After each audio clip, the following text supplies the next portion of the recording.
The battlefield was already quiet when the war dog screamed, and that was how I knew the war wasn't really over. Smoke crawled across the shattered plains of Caros. 9 like something alive, clinging to ruined walkers and alien corpses. Victory banners of the Valari Dominion flickered briefly, then went dark as their fleet's jumped-out system. That was when I heard it. Low, broken, not quite a howl, not quite a cry. Something in between, heavy with pain and confusion. Everyone else was leaving. I should have followed.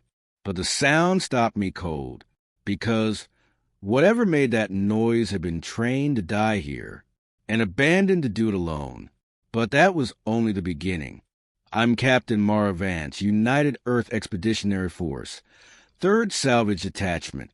We were never supposed to be heroes on Caros 9. We arrived late, after the Valari and the Insectoid kept reburning each other out in a 3-day orbital massacre. Our job was simple. Scan for survivors, secure tech, and leave before the radiation storms rolled in. No attachments. No interference. The Dominion had strict rules about battlefield property, especially biological assets. Then my helmet HUD tagged a massive life form ahead. Vitals unstable. Designation scrolling in alien glyphs I didn't recognize. What I saw next changed everything. It lay half buried in blackened soil, a creature the size of a ground car, all corded muscle and plated bone. 6 legs twisted at wrong angles. One cybernetic I flickered, the other shattered. Thick restraints, clearly Valari made, were still bolted into its spine. A war beast, a living weapon. The Valari called them Carnhounds. Everyone else just called them monsters. Except this one was whimpering. My squad froze. Sergeant Cole whispered, "Captain, that thing leveled cities." "I know," I said, and I did. I'd watched recordings.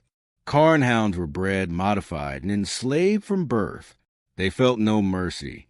No loyalty beyond command pheromones. When battles ended, the Valari deactivated them or left them behind to starve. Cheaper than extraction. Cleaner. The creatures remaining I locked onto me.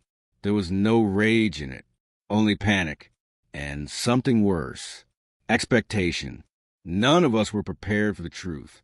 When I stepped closer, my translator spiked, picking up fragmented neural emissions from the implants.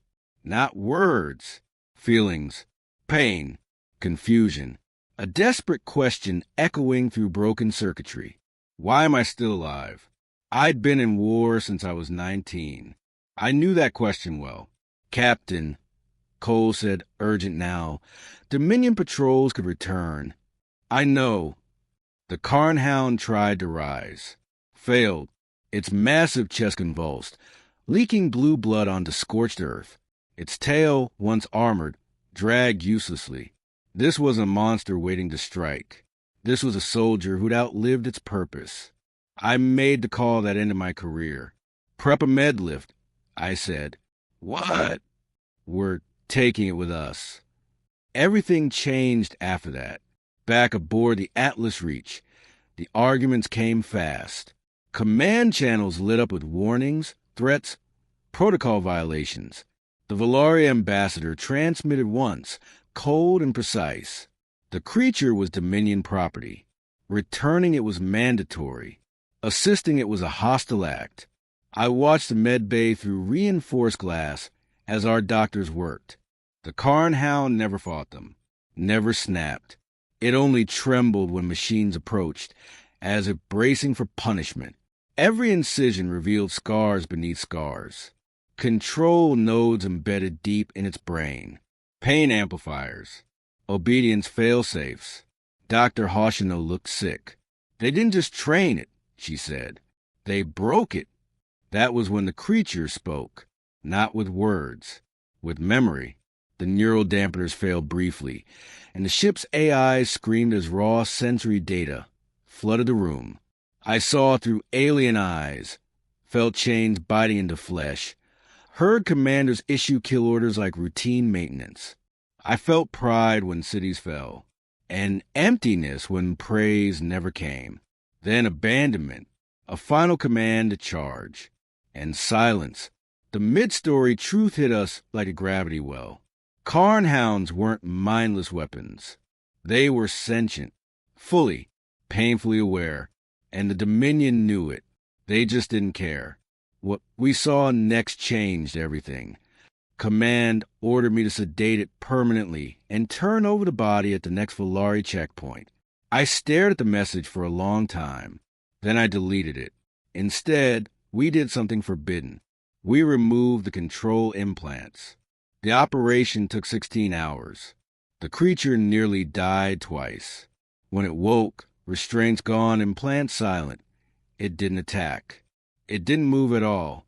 Just lay there, breathing, as if afraid that any motion would summon punishment. I stepped into the bay alone, removed my helmet, sat where it could see me.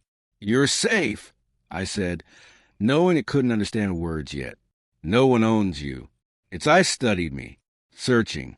Then, slowly, it lowered its massive head to the floor. A gesture our xenologist later confirmed meant trust, or surrender. But that was only the beginning. The Volari didn't let us run. Their cruisers intercepted us near the Caro's jump point. They demanded the return of their asset, threatened war. Earth Command wavered. Politics moved faster than conscience. The creature sensed danger before any alarm sounded. Its heart rate spiked. It tried to rise, collapsing again, emitting a low, terrified sound that rattled the deck plating. That sound decided it for me.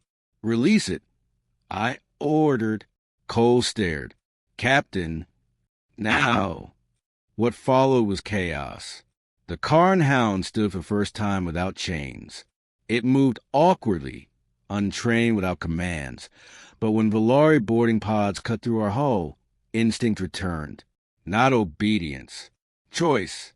It fought to protect us. Not because it was ordered to, because we stayed. The battle was brutal.